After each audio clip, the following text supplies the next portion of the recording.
Hello बच्चों, नमस्कार। सार्थक क्लासेस पर आप सभी का फिर से एक बार बहुत बहुत स्वागत है। बच्चों, आज हम किसी एक्सरसाइज को हल नहीं करेंगे क्योंकि अब क्या है कि एग्जाम का समय बहुत नज़दीक आ गया है। तो हम क्या करेंगे, आपकी जो संजीव की जो डेस्क वर्क है उसके जो 9 मॉडल पेपर है उसमें पहला मॉडल पेपर जो आपको पूरा सॉल्यूशन के साथ दिया गया है, आपने हल किया भी होगा कई बार। ठीक है, अब जो दूसरा मॉडल पेपर है वहां से लेकर 9 मॉडल पेपर तक लगातार हम क्या के हल करेंगे। तो बारी बारी से जैसे जैसे क्लास आती जाएगी आपको मॉडल पेपर का जो हल है वो मिलता जाएगा। तो चलिए मॉडल पेपर दूसरा जो है उसका हल शुरू करते हैं। मॉडल पेपर 2 जो है उसका पहले क्वेश्चन से शुरू करते हैं, भाग ऐसे। तो आप भी अपने डेस्क वर्क और रफ कॉपी साथ में लेके साथ साथ हल करते चलिए। देखो, तो भाग ए जो है, सेक्शन ए जो है,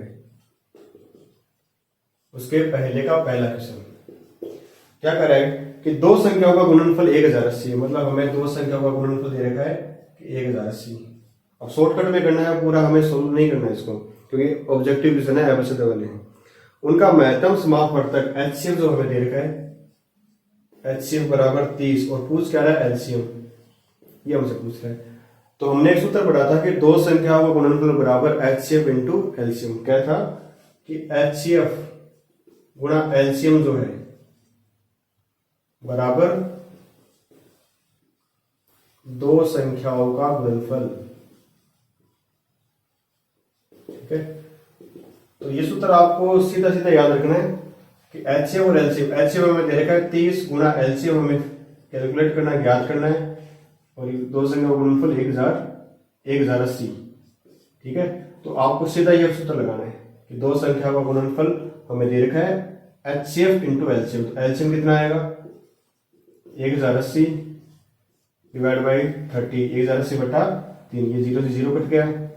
देखो 3 3 9 और 3 से 18, तो एलसीएम जो है इसका आ गया 36। ठीक है, तो पहले का जो ऑप्शन है वो आ जाएगा सही। अब देखो पहले का जो दूसरा वाक्य क्या है कि एक त्रिघात बहुपद के अधिक से अधिक संयोगों की संख्या कितनी होगी। त्रिघात मतलब अधिकतम घात जो है चल की वो कितनी, 3। देखो किस तरह से कि एक्स की घात 3 plus B X square, second part है, plus C X plus D बराबर 0। ये कह रहा है अधिकतम घात 3 है। तो ध्यान रखना कि समीकरण के अंदर बहुपद में चर की अधिकतम घात होती है उतने ही उसके शून्यांकों की संख्या आती है। तो इसमें अधिकतम घात 3 है तो इसके शून्यांक आएंगे 3, तो ऑप्शन नंबर इसका भी सही आ जाएगा। ठीक है, तीसरा करते हैं। देखो पहले का तीसरा क्या करें कि बिंदु 5,-2 5,-2 की एक्स एक्स से दूरी। देखो 5,-2 किस तरफ आएगा कि 5 जो है वो धनात्मक है, ये रहा 5 प्लस की ओर। ठीक है, और -2, एक्स का 5 और वाई का -2, वाई का -2 इस जगह पे आ जाएगा -2। तो ये जो बिंदु आएगा वो इस जगह पे आएगा कि 5,-2। ठीक है, अब ये कह रहा है कि इस बिंदु P की, ये मानो बिंदु P है, इसकी एक्स एक्स से दूरी बताओ। देखो एक्स एक्स से दूरी मतलब यहां से दूरी, ये वाली। ठीक है, ये एक्स एक्स से दूरी हुई, वाई एक्स से दूरी ये दूरी होती है। अब देखो कि ये जो यहां से लेकर यहां तक कितनी है, ये वाली कितनी है 2। दूरी जो है ये निर्देशांक क्या बता रहा है कि माइनस, क्या बता रहा है, दूरी कभी भी माइनस में नहीं आती है। तो ये क्या बता रहा है, ये मूल बिंदु होता है अपना, माइनस बता रहा है कि ये केवल वाई एक्स की ओर है। ठीक है, ये माइनस वाई की ओर होता है, या माइनस एक्स की ओर होता है। तो माइनस, अगर वाई का निर्देशांक माइनस है इसका मतलब नीचे की ओर। ठीक है, वाई की दिशा में नीचे की ओर, और अगर एक्स का माइनस की ओर होता है मतलब एक्स की दिशा में माइनस की ओर, लेफ्ट साइड में इस मूल बिंदु की। तो ये केवल माइनस जो है वो केवल दिशा निर्धारित करते हैं, बाकी दूरी कभी भी ऋणात्मक नहीं आती है। तो इस बिंदु P की अगर एक्स एक्स से दूरी पूछे तो यहां से लेकर यहां तक की दूरी कितनी है, उसका वाई निर्देशांक होता है। ठीक है, और इस बिंदु P की अगर एक्स एक्स से दूरी पूछे तो ये दूरी यहां से यहां तक कितनी है, देखो ये कितने हैं 5, क्योंकि यहाँ पे कितना है 5,0, तो यहां से लेकर यहां तक 5 इकाई दूरी है। तो बिंदु P की जब भी दूरी पूछे तो एक्स एक्स से दूरी क्या आती है, एक्स एक्स से दूरी बराबर वाई निर्देशांक। आपको याद रखना है कि बिंदु, कोई भी बिंदु दे रखा हो, ठीक है, सीधा दे रखा हो कि ये बिंदु 5,-2 है, कुछ एक्स एक्स से दूरी, तो उसका वाई निर्देशांक मतलब 2, वो प्लस का 2, क्योंकि दूरी कंफ्यूज करने के लिए ऑप्शन में -2 भी दे सकता है। ठीक है, लेकिन -2 कभी भी दूरी नहीं होती, दूरी हमेशा धनात्मक होती है। और वाई एक्स से दूरी जो है, वाई एक्स से दूरी क्या होता है, उसका एक्स निर्देशांक। तो इस बिंदु में, इस सवाल में तीसरे ऑप्शन क्या जाएगा, प्लस का 2, क्या जाएगा, प्लस का 2, और जो ऑप्शन है ब। ठीक है। चौथा देखो, ये कह रहा है कि y-3/7 माइनस x बटे 2 बराबर 1 में यदि y बराबर 10 रख दें तो x का मान किसके बराबर आएगा। ये ऑब्जेक्टिव क्वेश्चन है, तो हमें क्या करना है, जहां y है वहां पे सीधा 10 रखना है। 10 - 3/7 माइनस x बटे 2 बराबर 1, तो ये कितना आएगा, देखो ये 10 - 3 7, 7/7 माइनस x बटे 2 बराबर 1, तो ये कट जाएगा, कितना आएगा, 1 आएगा। तो यहाँ पे बचेगा 1 - x बटे 2 बराबर 1। देखो इस -x बटे 2 को भेज दो उस तरफ, 1 को लिया हो इस तरफ, तो 1 - 1 बराबर x बटे 2। ये -x बटे 2 जो x का पक्षांतर इस तरफ हो गया, इस 1 का पक्षांतर इस तरफ हो गया, तो 0 बराबर x बटे 2, तो x वज्र गुणा करेंगे अगर यहाँ से, तो x बराबर कितना आ गया, 0। तो आपको कैलकुलेशन सीधी करनी है कि जब 7 से 7 कट गया तो इधर 1 से 1 भी काट दो, क्योंकि दो बराबर के दोनों तरफ समान संख्या समान चिन्ह तो वो कट जाते हैं। तो कितना आ गया, x बटे 2 बराबर 0 और x बराबर 0, तो इसका सही ऑप्शन हो जाएगा ए। ठीक है, सही ऑप्शन हो जाएगा फर्स्ट वाला ए। अगला क्वेश्चन देखो, कह रहा है कि px² + qx + r एक समीकरण दे रखी है, पांचवा तो इसका कि px² + qx + r बराबर 0, और ये कह रहा है कि p ≠ 0, यहाँ पे p का मान 0 नहीं है, के मूल समान होंगे यदि, देखो मूल समान कब होते हैं, किसी भी द्विघात समीकरण के मूल समान कब होते हैं, यदि b² - 4ac बराबर 0, b² - 4ac बराबर 0 अगर आ जाए तो मूल क्या होते हैं, समान। अब abc क्या होते हैं, a क्या होता है, x² का गुणांक, b होता है x का गुणांक, और c होता है सर्कल। तो सबसे पहले हमें abc का पता होना चाहिए कि abc क्या होती है। ठीक है, तो a कितना है, देखो यहाँ पे p है, b दे रखा है q, और c दे रखा है r। a होता है x² का गुणांक, b होता है x का गुणांक, और c होता है सर्कल। अब ये abc का मान जब हम इसमें रख देंगे b² - 4ac, देखो क्या बनेगा कि q का square minus 4 Guna a Guna c और बराबर 0। क्या बनेगा कि b का स्क्वायर, b मतलब q का स्क्वायर माइनस 4 गुना a कितना है p गुना c कितना है r और बराबर 0। तो इस समीकरण क्या बन जाएगी, देखो q² - 4pr = 0, ये समीकरण अपनी बन जाएगी। हमने क्या किया, यहाँ से abc का मान निकाले। ठीक है, x² का गुणांक a होता है, x का गुणांक b होता है, और c होता है सर्कल। तो b² - 4ac में जब हमने रखा तो क्या बनेगा, q² - 4pr। तो इसका जो सही ऑप्शन है वो बन जाएगा q² - 4pr, और इसमें देखा q² = 4pr, हमारे जो ऑप्शन के अकॉर्डिंग की नहीं आ रहा है, तो हम क्या करेंगे, इसका पक्षांतर कर देंगे, तो q² = 4pr, ये अपना आंसर आ जाएगा, q² = 4pr। तो ये आ जाएगा ऑप्शन थर्ड वाला सही। ठीक है, अगला फर्स्ट का 6 वाला देखो क्या कर रहे हैं कि समांतर श्रेणी 4 10 16 22 एक एपी दे रखी है, 4 10 16 और 22 ये हमें दे रखा है। का प्रथम पद और सार्वंतर क्या है, देखो प्रथम पद कितना है 4, जो ए बराबर होता है, सार्वंतर डी बराबर क्या आएगा 10 - 4 मतलब 6, तो डी बराबर आ गया 6 और ए बराबर आ गया 4। तो इसका ऑप्शन आ जाएगा ए बराबर 4 डी बराबर 6, option second by, option second क्या आएगा बाय। अगला देखो क्वेश्चन 7वां, कह रहा है कि tan 45 tan 45 + cot 45 का मान पूछ रहे। देखो tan 45 और सारणी से cot 45 का मान क्या होता है, बराबर होता है, कितना 1 1। तो tan 45 डिग्री 1 होता है, cot 45 डिग्री है, तो मान कितना आ गया, तो ओवरऑल 2 आ गए। तो इसका ऑप्शन भी बी आ जाएगा, सेकंड ऑप्शन मतलब बाय।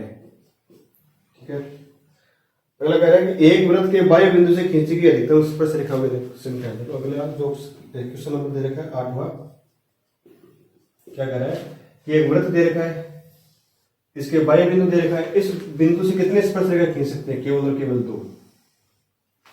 वृत्त के बाह्य बिंदु से केवल और केवल 2 स्पर्श रेखा खींच सकते हैं, तीसरी स्पर्श रेखा नहीं आ सकती। इसके पर में भी है आपके 10वें चैप्टर में।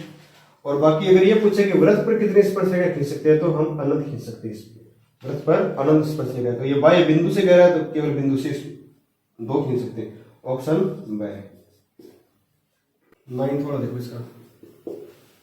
ये कह रहा है कि एक वृत्त की त्रिज्या 7 सेंटीमीटर है, तो r बराबर 7 सेंटीमीटर, तो उसका क्षेत्रफल क्या आएगा? देखो वृत्त की त्रिज्या दे रखी है, पाई आर स्क्वायर क्या होता है? क्षेत्रफल होता है। तो 22/7 गुना आर गुना आर, मतलब त्रिज्या गुना त्रिज्या। तो त्रिज्या कितनी है? 7 सेंटीमीटर। तो पाई आर स्क्वायर सूत्र होता है, एक 7 कट गया, 22 को 7 से किया 154, और इकाई हमें दे रही है सेंटीमीटर में, तो आ जाएगा सेंटीमीटर स्क्वायर। तो ये ऑप्शन जो भी है उसका करेक्ट आएगा, इसका ऑप्शन ए आ जाएगा, फर्स्ट वाला। 10वां देखो इसका, कि एक बेलनाकार बोतल का व्यास दे रखा है, तो इस बार हमें व्यास दे रखा है। जब भी व्यास की बात करें तो आप सीधा लिखा करो 2r, क्योंकि व्यास का होता है त्रिज्या का दुगना, तो व्यास लिखा करो सीधा 2r। 2r कितना है? 10 सेंटीमीटर। तो r कितना आएगा? 5। त्रिज्या जाएगी, त्रिज्या कितनी आएगी? व्यास क्या थी, और उसमें ऊंचाई 14 सेंटीमीटर ऊंचाई तक द्रव्य बराबर है। तो एच हमें दे रखा है 14 सेंटीमीटर पूछ रहा है। तो द्रव्य का आयतन, अब बेलनाकार है तो बेलन का आयतन क्या होता है? पाई आर स्क्वायर एच। तो मान लो देखो 22/7 गुना त्रिज्या है 5 गुना 5 गुना 14, इसको काटते देखो 2 बार कटा। अब जो कैलकुलेशन है, हमें कैलकुलेशन क्या करनी है? इस तरह से करनी है कि कैलकुलेशन इजी हो जाए। देखो ध्यान रखना कि 22 को जब भी 5 से गुणा करते हैं तो वो आता है 110। 22 गुना 5 कितना आता है? 110। और किसी भी संख्या को 11 से गुणा करना बहुत इजी रहता है। कोई भी संख्या जो होती है उसको अगर 11 से गुणा किया जाए तो बहुत आसान रहता है। तो कोशिश किया करो जब भी 22 और 5 का गुणा है तो आप उसको 110 से बनाओ। जीरो बाद में लगा सकते हैं, 11 जरूर बनेगा, है ना? 110 जो है, अगर 0.5 हो तो 11 बन जाएगा, और केवल 22 को 5 से करें तो 110। अब देखो कि इन दो का गुणा किया कितना है? 110। इन दो का किया गुणा 10, कितना आ गया? 1100। और जो भी सेंटीमीटर क्यूब, क्योंकि आयतन क्या आता है? वैसा क्यूब में आता है। तो इसका आंसर आ जाएगा वह जो है घन सेमी। घन, घन का मतलब क्यूब। कह रहा है कि निम्न में से एक माध्य ज्ञात करने का सूत्र है, तो हमें माध्य ज्ञात करने के इसमें 4 सूत्र दे रखे हैं, ठीक है। अब सूत्र क्या है? देखो हमारे पास माध्य ज्ञात करने के 3 सूत्र है। कौन कौन से? प्रत्यक्ष विधि क्या आती है कि sigma F X upon sigma F. दूसरा आता है A plus sigma F D upon sigma F. और तीसरा आता है A plus sigma F U upon sigma F into H. अब ये प्रत्यक्ष विधि से है, ये कल्पित माध्य से है, ये पद विचलन से। अब हमें जो दे रखा है वो दे रखा है कि हमारे जो चारों ऑप्शन में बिल्कुल कोई भी मैच नहीं कर रहा, ठीक है। लेकिन एक सूत्र जो है कि इस सिग्मा एफ जो ये वाला, इसको हम क्या कह सकते हैं? सिग्मा एफ जो होता है मतलब बारंबारता का योग, वो जो होता है वो कैपिटल एन के बराबर होता है, ठीक है। एन को भी हम बारंबारता का योग ही कहते हैं। आपको ध्यान होगा कि जब आपने संचय बारंबारता वाला माध्यक निकाला था संचय बारंबारता से, तो बारंबारता का योग को हमने एन कहा था और वहां पे n/2 करते हैं, ठीक है। तो वो n क्या है यहाँ पे? बारंबारता का योग। तो एक्स का ऑप्शन जो है स वाला, इसमें लिखा है सिग्मा एफ एक्स बट्टा एन, वो तो वो इसी के बराबर आएगा। ये दोनों एक ही बात है, ये वाला, ठीक है। तो sigma F X upon N, तो ये आ जाएगा स। बाकी डायरेक्ट हमें इस तरह से कोई भी नहीं दे रखा ऑप्शन। अगला देखो बार बार कि निम्नलिखित में कौन सी संख्या किसी घटना की प्रायिकता नहीं हो सकती? तो प्रायिकता कभी भी ऋणात्मक नहीं हो सकती। या तो कोई घटना घटित होगी या घटना घटित नहीं होगी। तो प्रायिकता कभी भी ऋणात्मक नहीं हो सकती। प्रतिशत में हो सकती है, 0 हो सकती है, 1 हो सकती है। 0 से लेकर 1 तक कुछ भी प्रायिकता हो सकती है, लेकिन कभी भी ऋणात्मक नहीं होगी, ठीक है। अब अपना अ भाग का जो पहला क्वेश्चन है जिसमें 12 भाग आए थे, अ भाग के 12 जो ऑब्जेक्टिव है उसमें से हमने सारे ऑब्जेक्टिव कर लिए। अब हम करते हैं इसके रिक्त स्थान। क्वेश्चन नंबर 2 जो है रिक्त स्थान। पहला क्या कह रहा है कि अंक गणित की आधारभूत परिमा का संबंध धनात्मक पूर्णांक के, अंक गणित की आधारभूत परिमा का संबंध धनात्मक पूर्णांक के फिर डैश डैश से है, और ब्रैकेट में दिया गया गुणन या भाग। तो ध्यान रखना अंक गणित के आधारभूत परिमा का संबंध किससे है? धनात्मक पूर्णांक के गुणन से है। क्यों है? क्योंकि आधारभूत परिमा क्या कहती है कि भाज्य संख्या को हम अभाज्य संख्या के गुणन के रूप में प्रदर्शित कर सकते हैं। एग्जाम्पल के लिए देखो, एग्जाम्पल के जैसे मान लो हमें 10 दे रखा, ये भाज्य संख्या है 10, ठीक है। ये 4 लेते, सबसे छोटी भाज्य संख्या कौन सी है? 4, इसको लेते। तो इसको हम अभाज्य संख्या के गुणन के रूप में प्रदर्शित कर सकते हैं। कैसे? कि 2 गुणा 2, या इसको घात के रूप में लिखते हैं 2 की घात 2। अगर और अभाज्य संख्या ली जैसे 6 है तो 6 को क्या लिख सकते हैं? 2 गुणा 3। तो अभाज्य संख्या के गुणन के रूप में हम प्रदर्शित कर सकते हैं। या 10 लेते हैं, क्या आएगा? 5 गुणा 2, ठीक है। कितनी भी बड़ी संख्या ले लो, जो भाज्य संख्या हो, अभाज्य नहीं भाज्य संख्या हो, तो किसी भी भाज्य संख्या को हम अभाज्य संख्या के गुणन के रूप में प्रदर्शित कर सकते हैं। तो इसका क्या आएगा, गुणन आएगा। ठीक है, ये आधारभूत प्रमेय अंकगणित की। अगला कह रहे हैं दो त्रिभुज सर्वांग सम कहे जाते हैं जब उनके आकार तथा अमाप समान होने चाहिए। आकार और अमाप के आने से समान होने चाहिए। अगला कह रहा है कि साइन थीटा बराबर कोस थीटा, साइन थीटा बराबर कोस थीटा हमें दे रखा है। तो तीसरा है, रिक्त स्थान को तीसरा है दूसरे का, कि साइन थीटा बराबर कोस थीटा।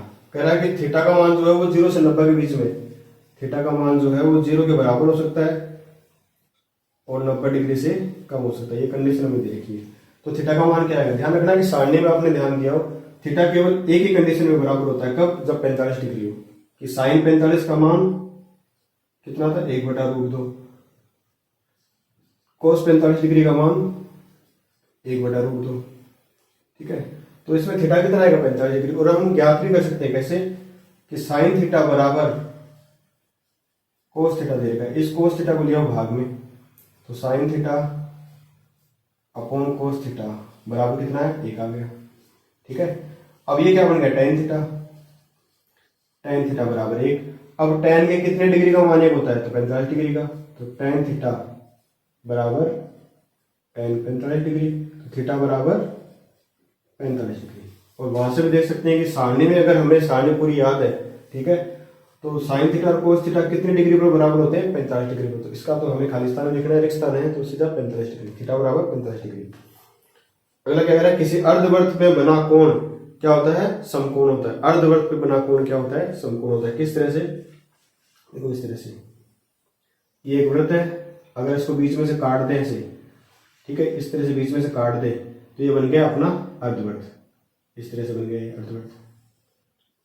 ठीक है, अब क्या होगा कि अर्धवृत्त पे बना कोण, यहाँ पे जो कोण बनता है ये बना, ये जो कोण है ये कितना आता है, ये कितना आता है इस जगह पे 90 डिग्री आता है। ठीक है, हमें ये पूछा गया कि अर्धवृत्त पे बना कोण कितना आता है, 90 डिग्री यहाँ पे।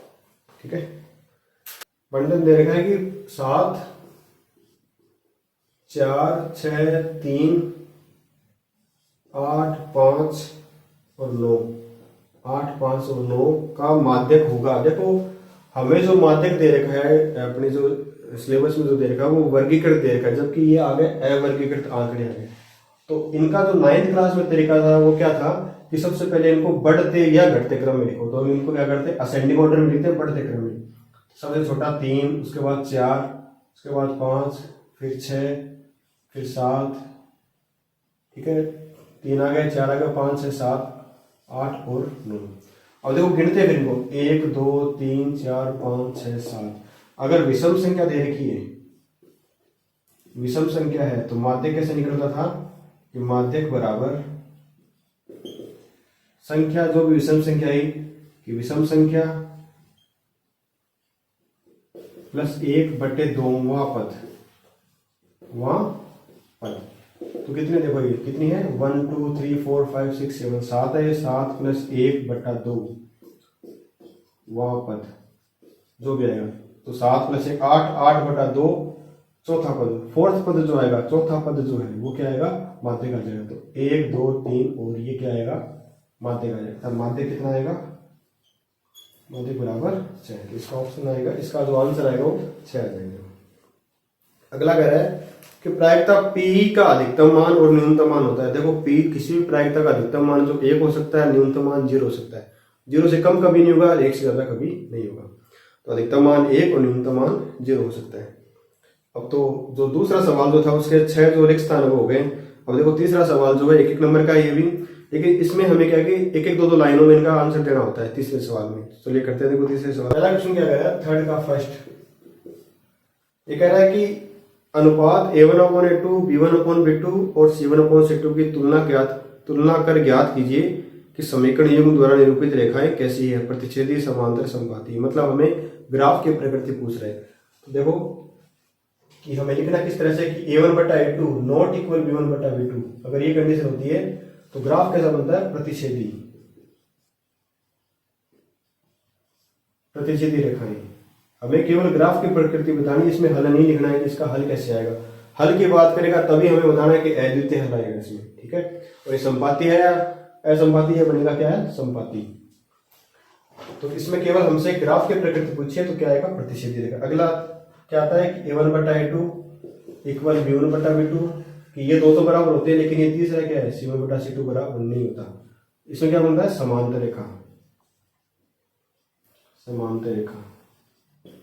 और थर्ड वाला a1 upon a2 equal to b1 upon b2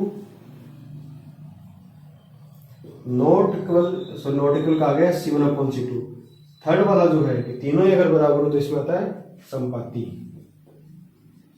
संपाती का मतलब क्या होता है कि अगर कोई ग्राफ बना हुआ है, मान लो ये ग्राफ बना हुआ है, तो दूसरी लाइन भी इसी के ऊपर आ जाएगी। एक के ऊपर एक जो ग्राफ आता है, ओवरलैप वाली जो आती है उसको बोलते हैं संपाती, की दो समीकरणों से एक ही जैसी लाइन बनेगी, एक जैसा ग्राफ बनेगा।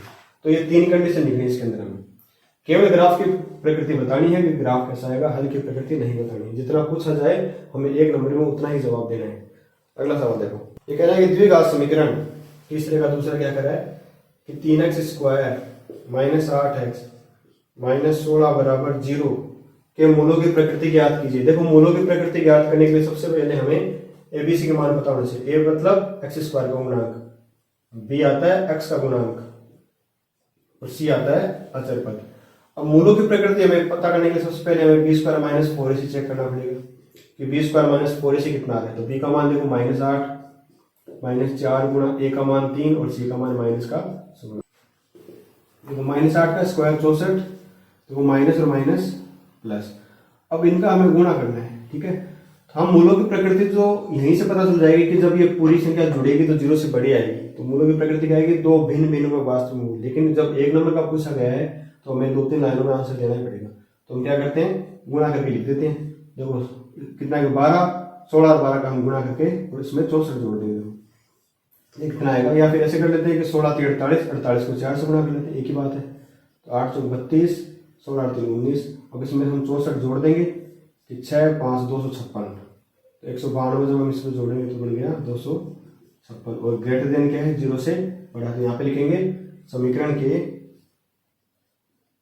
समीकरण के दो वास्तविक व भिन्न भिन्न मूल होंगे, ठीक है।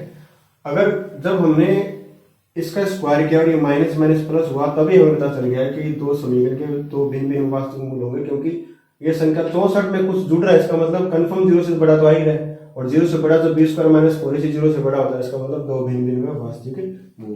तो तीसरे का दूसरा इस प्रकार होता है। हमें दिया गया है कि एक समांतर श्रेणी लिखी एपी कि 1 -2 -5 और -8 का सार्वंतर तथा अगले तीन पद लिखी। इसका एक तो हमें सार्वंतर लिखना है, तो सार्वंतर देखो क्या आएगा, प्रथम पद हमें दे रखा है 1 और सार्वंतर आएगा द्वितीय पद माइनस प्रथम पद a2 माइनस a1, तो -2 माइनस कितना आया, माइनस का 3। वो कह रहा अगले तीन पद और लिखने, अगले हमसे तीन पद और पूछे गए, तीन पद। देखो ये प्रथम पद है, द्वितीय तृतीय चतुर्थ पद आ गया, ठीक है। अब देखो अब आपने ध्यान दिया होगा कि एक तो सीधा निकाल सकते हैं उसमें, और एक हम क्या कर सकते हैं, जो 500 पद निकालना। देखो पहला दूसरा तीसरा चौथा 4 पद तो है अपने पास, 500 पद कैसे निकालेंगे, a5 से कि a प्लस 4d, एक तरीका तो ये है। तो a का मान 1 प्लस 4 गुणा -3 कितना आएगा, 1 माइनस 12 मतलब माइनस का 11, a5 आ गया। लेकिन इससे क्या है, सवाल थोड़ा बड़ा हो जाएगा और हमें एक नंबर में पूछा, क्योंकि हम a5 निकालेंगे फिर a6 निकालेंगे फिर a7 निकालेंगे, इस तरह से कैलकुलेशन करेंगे तो सवाल थोड़ा बड़ा हो जाएगा। हमसे केवल ये पूछा है कि सार्वंतर बताओ, तो हमने सार्वंतर बता दिया। अगले तीन पद और बताओ, तो देखो -5 में -3, देखो माइनस अगला पद क्या आएगा कि इसमें से हमने ये माइनस करने पे क्या आ रहा है, इसमें से द्वितीय पद माइनस प्रथम पद क्या, जब कितना आया -3 है, तो क्या करो इसके अंदर -3 जोड़ते जाओ।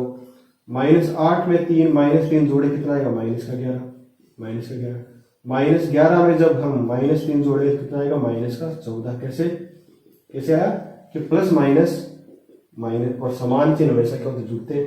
और -14 में जब हम -3 जोड़ेंगे तो -17। तो हम कितने पद निकाल सकते हैं बिना कैलकुलेशन के, बिना इन कैलकुलेशन। ये कब करनी है, तो सवाल 2 नंबर का आ जाए, ठीक है। हमें डायरेक्ट सार्वंतर बताना है और अगले 3 पद क्या आएंगे तो यहाँ पे लिखना है इसके बाद लिखना अगले 3 पद -11 -14 -17 इतना लिखना है, ठीक है। तो ये चीजें हमें नहीं लिखनी। तो 1 नंबर में हमें केवल इतना बताना है कि इस समांतर श्रेणी की इस एपी का प्रथम पद 1 है, सार्वंतर में से पूछा -3 निकाल दिया, और अगले 3 पद क्या आएंगे कि -8 में हम -3 जोड़ेंगे तो -11, -11 में -3 जोड़ा -14, और -14 में -3 जोड़ा -17, सीधा कर देंगे, ठीक है। चलिए तीसरे का चौथा सवाल शुरू करते हैं। देखो तीसरे का चौथा हमें क्या दे रखा है कि त्रिभुज एबीसी में एडी कोण बीएसी का समद्विभाजक हमें इस तरह से दे रखा है कि एक त्रिभुज दिया हुआ है, त्रिभुज एबीसी, और इसमें एडी जो है वो कोण, इस कोण का समद्विभाजक, मतलब ये दोनों कोण हमें बराबर दे रखे हैं। और क्या कहा है कि एबी जो है वो 4 सेंटीमीटर है, और इसमें एसी जो है वो 6 सेंटीमीटर है, और बीटी जो है वो 2 सेंटीमीटर दे रखा है। पूछा क्या है, इस पूरी बीसी का मान हमसे पूछा गया है, ठीक है। तो देखो इस सवाल को हम कैसे करेंगे कि ये एक प्रमेय थी जो आपके 2 साल पहले जो आरबीसी की किताब थी उसमें प्रमेय थी, इस बार आपके सिलेबस में ये है नहीं। फिर भी देखो करना कैसे है, तो आपको थोड़ा सा समझा देता हूँ करना कैसे है। बाकी आपको डायरेक्ट मेथड याद रखना है कि प्रमेय क्या थी। यदि किसी त्रिभुज में एक मान लो एक बार त्रिभुज दे रखा है कि शीर्ष का समद्विभाजक, इस शीर्ष का मान लो शीर्ष दे रखा है, इस शीर्ष का समद्विभाजक सम्मुख भुजा को, इस सम्मुख भुजा को मतलब इस शीर्ष का ये समद्विभाजक जो है इस सम्मुख भुजा को शीर्ष को बनाने वाली, मतलब इस कोण को बनाने वाली भुजाओं के अनुपात में विभाजित करता है। दोबारा सुनो कि किसी त्रिभुज में किसी शीर्ष का समद्विभाजक कोण, इस कोण का समद्विभाजक जो है, ठीक है, इस कोण का समद्विभाजक सम्मुख भुजा को, मान लो ये डी है, सम्मुख भुजा को ये बीडी बटा डीसी जो है सम्मुख भुजा को कोण बनाने वाली भुजा के अनुपात में, मतलब कोण बनाने वाली भुजा कौन सी, ए बी और ए सी तो है, कोण बनाने वाली भुजा के अनुपात में विभाजित करता है ए बी बटा ए सी के रूप में। तो बी डी बटा डी सी बराबर ए बी बटा ए सी। आपको ये सीधा अनुपात ध्यान रखना है। और ये हुआ कैसे कि जब मान लो कि ये कोण 1 है, ये कोण 2 है, तो इसमें थोड़ी सी रचना करनी पड़ती है इस प्रमेय के अंदर। कैसे कि इस एडी के समांतर हम रेखा खींचते हैं, इस एडी के समांतर, और कहां तक ले जाते हैं कि बिंदु ई तक ले गए, ठीक है। अब जब इसके समांतर हमने खींचा है तो देखो ये जेड की आकृति बन रही है ये वाली, तो ये कोण 2 है, ठीक है। ये जब इसके समांतर है तो ये कोण 1 है, तो ये भी कोण 1 होगा। क्यों होगा, क्योंकि ये संगत कोण है, और यहाँ पे जेड की आकृति बन रही है तो ये कोण 2 है। जब ये दोनों कोण बराबर है तो ये आपस में बराबर होंगे।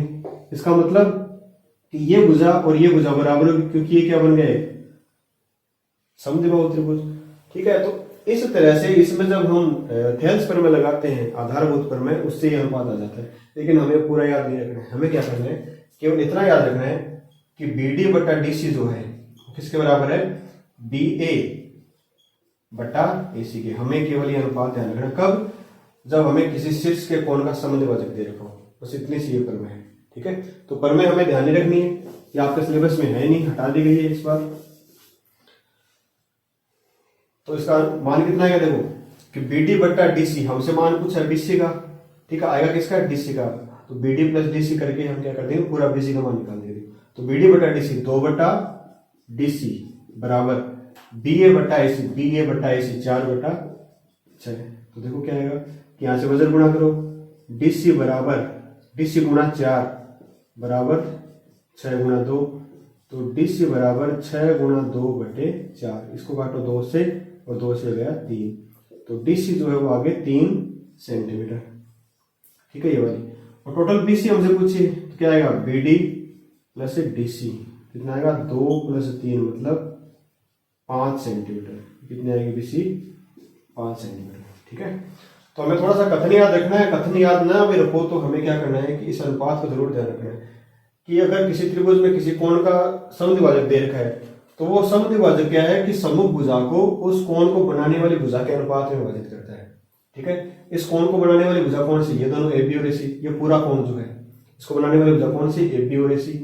तो इसका अर्धक जो है, इस कोण का अर्धक जो है सम्मुख भुजा, मतलब इस बीसी को इन दोनों कोण के बनाने वाली भुजा के अनुपात में विभाजित करता है, ठीक है। ये आपको कथन याद ना भी रखो तो आपको ये याद रखना है कि बी डी बटा डी सी बराबर बी ए बटा एस टी। तीसरे का पांचवा कि साइन 3x बराबर 1, साइन 3x इक्वल टू 1 और x का मान पूछा है। देखो साइन 3x बराबर साइन 90, x बराबर 90 और x इक्वल टू 90/3, तो x बराबर कितना आएगा 30 डिग्री। कितना आया 30 डिग्री। अगला क्या करें देखो कि इसका छठा सवाल जो है तीसरे का कि 2 tan 45 2 tan square 45 plus cos square 30 minus sine square 60 का मान पूछ रहे। तो हमें जो सारणी से जो मान है वो पूरे याद होने चाहिए कि 2 गुना tan 45 का मान होता है का स्क्वायर प्लस कोस 30 का मान कितना होता है √3/2 स्क्वायर माइनस साइन 60 का मान √3/2 का स्क्वायर। अब देखो ये दोनों मान समान है, कट जाएंगे क्योंकि साइन 60 और कोस 30 का मान क्या होता है समान होता है। तो क्या है यार 2 गुणा 1 बराबर आंसर आ गया 2 इसका। ठीक है, तो इसका आंसर कितना आएगा 2 आ जाएगा। अगला देखो क्या करें कि सूर्य के उन्नयन कोण में वृद्धि 0 से 90 डिग्री तक होने से किसी स्तंभ के परछाई की लंबाई में क्या परिवर्तन होता है। देखो ध्यान से कि मान लो ये क्या दे रखा है स्तंभ दे रखा है 0 से 90 डिग्री का मतलब है कि सूर्य मान लो यहाँ पे सूर्य उदय होता है जब कोण कितना है धरातल के समांतर है एकदम कितना है 0 डिग्री। जब सूर्य उदय होगा ठीक है सूर्य मान लो यहाँ आया तो इसकी छाया क्या आएगी परछाई की लंबाई आएगी एकदम अधिकतम। जैसे जैसे ऊपर जाएगा छाया की लंबाई क्या आएगी धीरे धीरे कम होती जाएगी। एक समय ऐसा आएगा जब सूर्य यहाँ जाएगा तो एकदम ठीक बराबर में कोण कितना बन जाएगा ठीक 90 डिग्री बन जाएगा। तो क्या होगा सूर्य से उन्नयन कोण में वृद्धि 0 से 90 डिग्री होने से किसी स्तंभ की परछाई की लंबाई जब कोण बढ़ रहा है उन्नयन कोण बढ़ रहा है ठीक है कोण एकदम यहाँ पे जब कोण 0 डिग्री है जब कोण बढ़ रहा है मतलब धीरे धीरे पास आ रहा है उन्नयन कोण बढ़ता जा रहा है तो छाया में क्या होगी लंबाई में कमी आएगी। ठीक है क्योंकि कोण यहाँ पे मान लो 30 डिग्री है थोड़ी देर बाद यहाँ पे 60 डिग्री आ जाएगा उसके बाद यहाँ पे मान लो 75 आ गया एक समय ऐसा आएगा जब 90 डिग्री हो जाएगा तो उस समय क्या आएगा तो एक तरह से छाया में क्या हो रही है कमी होती जा रही है। अगर सूर्य के उन्नयन कोण में वृद्धि हो रही है तो छाया में क्या आएगी छाया परछाई की लंबाई में क्या आएगी कमी होती जाएगी। इसका तीसरे का 8वां ये कह रहा है कि दिया करते हुए थीटा का मान ज्ञात कीजिए। देखो सवाल क्या दे रखा है 30 मीटर ये 10√3 मीटर ये दे रखा है थीटा ए बी और सी इसमें हमें थीटा का मान ज्ञात करना है। ठीक है तो कैसे करेंगे कि थीटा के सामने वाली भुजा क्या है लंब होती है और ये आधार होती है। लंब और आधार हमें 2 मान दे रखे तो हमें कर्ण से मतलब ही लंब और आधार में संबंध कौन सा आता है या तो tan थीटा का लगाओ या फिर cot थीटा का लगाते हैं। तो tan थीटा बराबर लंब बटे आधार BC बटा AB और ये लिख देना कि चूंकि tan थीटा बराबर लंब बटे आधार तो tan थीटा BC का मान देखो कितना है 30 AB का मान कितना है 10√3 ये कट गया कितना आ गया 3/√3। अब हम क्या करेंगे √3 को ऐसे लिख सकते हैं कि 3 को ऐसे लिखते हैं √3 गुणा √3 3 को क्या लिखा √3 गुणा 1√3 है तो ये कट गया तो क्या आ गया 3√3 आ गया। अगर आपको 3 को इस तरह से लिखना ना आए याद नहीं रहे कि √3 गुणा √3 कर सकते हैं तो हम क्या करेंगे यहाँ पे परिमेयकरण कर देंगे कि 3/√3 जो है उसका जब हम परिमेयकरण करते हैं तो कितना आएगा कि 3 गुणा √3 3√3 √3 गुणा √3 3 तो 3 से 3 कट के कितना आएगा ओनली √3 तो tan थीटा बराबर √3 आ गया। अब tan के कितने डिग्री का मान √3 होता है 60 डिग्री का तो tan theta equal to tan 60 तो यहां से थीटा बराबर कितना आ गया 60 डिग्री। ठीक है कितना आ गया थीटा बराबर 60 डिग्री तो इसका आंसर आ गया 60 डिग्री। क्या कह रहा है कि 2 वृत्त बाह्य स्पर्श करते हैं 2 वृत्त है इस तरह से बाह्य स्पर्श कर रहे हैं। यदि दोनों वृत्तों की त्रिज्या 5 मान लो इसकी 5 सेंटीमीटर दे रखी है और इसकी दे रखी है 3 सेंटीमीटर एक की 3 दे रखी है एक की 5 दे रखी है 5 मान लेते हैं और ये 3 मान लेते हैं। ओ तो उनके केंद्रों के बीच की दूरी मान लो ये केंद्र O है ये O है तो दोनों के केंद्र के बीच की दूरी कितनी आएगी 8 सेंटीमीटर कब जब बाह्य स्पर्श करते हैं। अगला 10वां देखो तीसरे का ये कह रहा है कि 2 वृत्त एक दूसरे को अंतः स्पर्श करते हैं। अंतः स्पर्श का मतलब अब त्रिज्या कुछ भी हो सकती है, हमें दे नहीं रखी तो इस तरह से मान लेती हूँ, अंतर स्पर्श कर रहे हैं, ठीक है। तो उनके उपनिष्ठ स्पर्श रेखा की संख्या देखो, उपनिष्ठ स्पर्श रेखा मतलब ये वाली केवल एक ही हो सकती है। उपनिष्ठ स्पर्श रेखा कितनी हो सकती है? एक। जब दो वृत्त अंतर स्पर्श करते हैं तो उपनिष्ठ स्पर्श रेखा कितनी हो सकती है? एक हो सकती है। जब वृत्त बाह्य स्पर्श करते हैं, मान लो अगर बाह्य स्पर्श का आ जाए इसमें क्वेश्चन, बाह्य स्पर्श करते हैं तो उपनिष्ठ स्पर्श रेखा कितनी हो सकती है? एक तो देखो ये हो सकती है, एक ये हो सकती है और एक ये वाली हो सकती है। तो उपनिष्ठ स्पर्श रेखाएं 3 हो सकती है। अंतर स्पर्श करते हैं तो उपनिष्ठ स्पर्श रेखा 1 हो सकती है दो वृत्तों की, और दो वृत्त बाह्य स्पर्श करे तो उपनिष्ठ स्पर्श रेखा 3 हो सकती है, ठीक है। तीसरी का 11वां सवाल कि 21 सेंटीमीटर त्रिज्या के वृत्त से काटे गए त्रिज्याखंड का कोण 60 डिग्री है, क्षेत्रफल ज्ञात कीजिए। तो त्रिज्या हमें दे रही है त्रिज्याखंड की, जिसे हम आर कहते हैं, 21 सेंटीमीटर, और त्रिज्याखंड का कोण जो है थीटा बराबर दे रखा है 60 डिग्री। तो क्षेत्रफल कितना आएगा? त्रिज्याखंड का क्षेत्रफल, त्रिज्याखंड का क्षेत्रफल बराबर थीटा बटा 360 इंटू पाई आर स्क्वायर। तो थीटा है 60/360, 60 बटा 360 गुना पाई का मान 22/7, त्रिज्या है 21 गुना 21। देखो इससे काटेंगे इसको 6 बार, 0 से 0 कट गया और 36 कट गया 6 से 6 बार, ठीक है। ये इससे कट गया 3 बार, 3 से ये कट गया 2 बार, ये 2 से कट गया 11। अब कैलकुलेशन करनी है 11 गुणा 21, ठीक है। किसी भी संख्या को 11 से गुणा करना बहुत आसान रहता है। कैसे? कि उसी संख्या को 2 बार लिख दो, एक पद आगे बढ़ा के, 1 3 2 231 सेंटीमीटर स्क्वायर। सेंटीमीटर में तो सेंटीमीटर स्क्वायर, मीटर है तो मीटर स्क्वायर। और क्षेत्रफल कितना आ गया? क्षेत्रफल बराबर 231 सेंटीमीटर स्क्वायर, ठीक है। एक थैले में 3 लाल और 5 काली गेंदें। देखो लाल गेंद कितनी है? लाल गेंद दे रखी है 3 और काली गेंद दे रखी है 5। इस थैले में से एक गेंद यादृच्छिक निकल जाए, जिसकी क्या प्रायिकता है कि गेंद लाल हो। तो गेंद लाल गेंद की प्रायिकता देखो, लाल गेंद की प्रायिकता बराबर, लाल गेंद कितनी है? 3, कुल गेंद कितनी आ गई? 8 आ गई। तो लाल गेंद की 3 है, तो वो कोई अगर एक थैले में से 8 गेंद पड़ी है, 3 लाल 5 काले, उसमें से एक गेंद निकाले तो वो गेंद आएगी, वो इन 3 में से आएगी। तो पक्ष में स्थिति, अनुकूल स्थिति जिसे बोलते हैं, बट्टा कुल स्थिति कितनी है? 8। तो लाल गेंद आने की प्रायिकता कितनी आ गई? 3/8। अगर काली गेंद की पूछे तो 5/8। ये इसका हो गया तीसरे का 12वां सवाल।